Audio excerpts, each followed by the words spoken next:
Clipe frumoase am petrecut, era așa frumos la început, dar s-a schimbat tot ce-a fost frumos când tu ai plecat.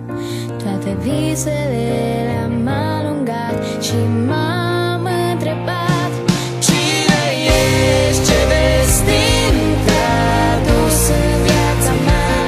De ce plâng și aștept să mă audă cineva? Oare pot să te aștept până ajung la infinit? Număr clipele și pare că de 10.000 de ori te-am regăsit.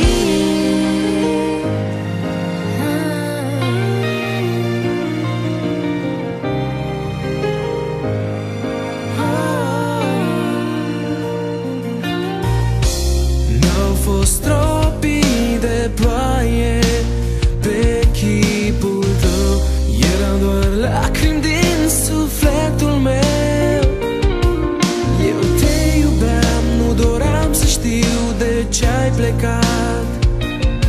Singur am rămas mult prea curând și m-am întrebat: cine ești, ce destin te-a dus în viața mea?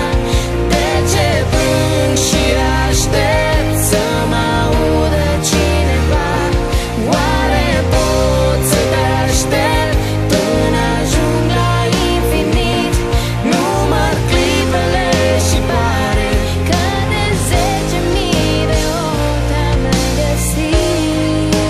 Cât mi-am dorit ca cel mai adânc secret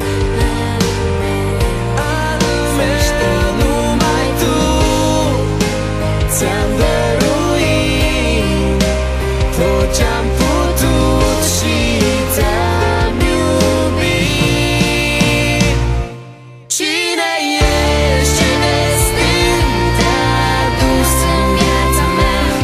De ce plâng și aștept să mă audă cineva?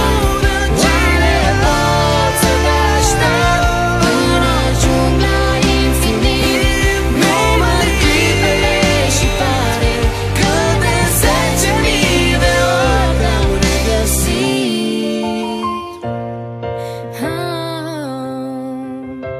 Cine